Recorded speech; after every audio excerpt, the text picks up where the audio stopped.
Welcome to another book summary where we uncover the life-changing wisdom hidden in the world's most powerful books, summarized to transform how you think, live, and grow. Book summary: Daring Greatly by Brené Brown. Daring greatly teaches us that vulnerability is the key to living a more meaningful and courageous life. By embracing vulnerability, we open ourselves up to deeper connections, creativity, and fulfillment. Here's a more detailed breakdown of the book for a 7.5-minute video. Introduction. Core message: vulnerability isn't weakness. It's emotional exposure, uncertainty, and risk, the birthplace of courage, creativity, and love. Key point: the phrase, daring greatly, comes from Theodore Roosevelt's speech, urging us to step into the arena and embrace risk, rather than live cautiously on the sidelines. The vulnerability myth. Vulnerability is strength. Often misunderstood as a sign of weakness, vulnerability is actually the most accurate measure of courage. Brown emphasizes that choosing to be vulnerable, whether it's expressing an unpopular opinion, asking for help, or starting a new relationship, demonstrates great strength. Why vulnerability matters: it is the foundation of all meaningful human experiences, from love and connection to creativity and innovation. Without vulnerability, there can be no real trust or intimacy. The shielding strategies. Numbing. People use distractions like food, alcohol, or social media to numb their emotions. But numbing vulnerability also numbs joy and connection.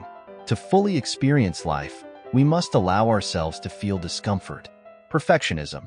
Perfectionism is a defense mechanism that makes us believe we can avoid shame, criticism, or judgment by doing everything flawlessly. However, perfectionism leads to burnout, anxiety, and disconnection. True growth comes from embracing our imperfections. Foreboding joy. Many people prepare for the worst even during moments of joy, thinking it will soften the blow when something goes wrong. This mindset robs us of the ability to enjoy the present and fully experience happiness.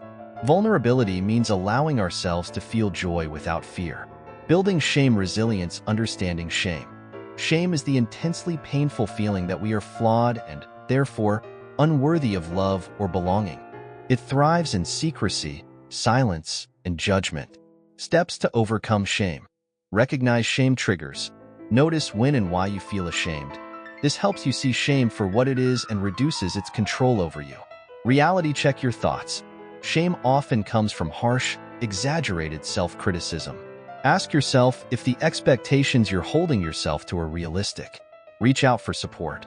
Shame makes us want to hide, but talking about it with someone you trust diffuses its power. Vulnerability creates connection.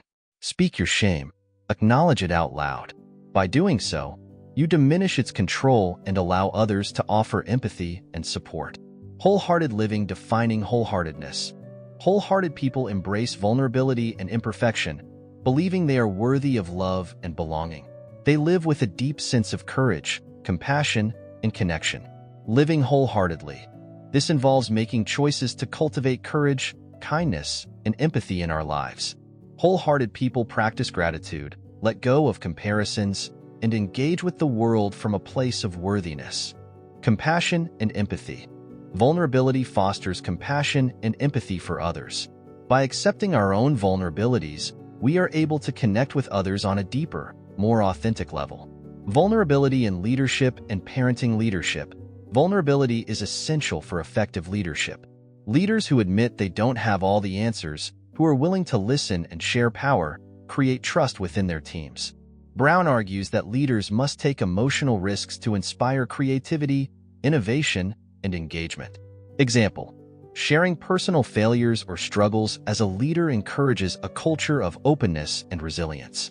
Parenting. Vulnerability in parenting means allowing our children to see us as imperfect humans, not superheroes.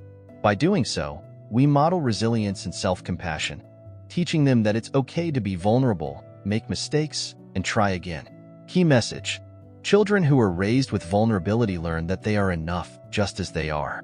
They build resilience, self-esteem, and empathy. The power of showing up. Taking emotional risks. Whether it's starting a new project, entering a relationship, or simply showing up for a conversation, we can't control outcomes. But the courage to show up is what truly matters. Example: A parent may not be able to guarantee they'll never hurt their child, but they can show up consistently with love, vulnerability, and accountability. Courage over comfort. Real courage isn't about avoiding failure. It's about showing up, being vulnerable, and daring to risk failure. This could be risking a tough conversation, presenting a new idea at work, or expressing our emotions in a relationship. Letting go of perfectionism and comparison, the culture of scarcity. Brown emphasizes that many of us live with a sense of not enough, not good enough, not smart enough, not accomplished enough. This scarcity mindset makes us hide behind perfectionism and comparison. Practice gratitude and joy. Instead of living in fear of scarcity, Brown encourages practicing gratitude. Gratitude shifts our focus from what we lack to what we have, opening the door to joy. Stop comparing. Comparison is the thief of joy. Wholehearted living is about accepting where you are on your journey, rather than constantly measuring your worth against others. Conclusion: daring greatly is about living bravely, embracing vulnerability, and letting go of perfectionism. By daring to be vulnerable, we transform the way we live, love, lead, and parent. The ultimate takeaway: vulnerability is not about winning or losing, it's about showing up. The real power lies in being willing to take risks, even when the outcome is uncertain.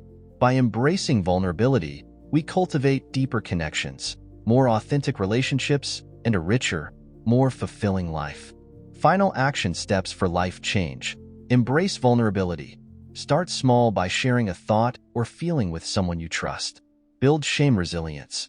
When you feel shame, name it, talk about it, and reach out for support. Let go of perfectionism. Accept imperfection as part of the journey. Strive for progress, not perfection. Practice gratitude. Write down things you're grateful for each day to shift from scarcity to abundance. If you like this summary, give us a thumbs up and share your thoughts in the comments. Thanks for tuning in, and until next time, have a good one.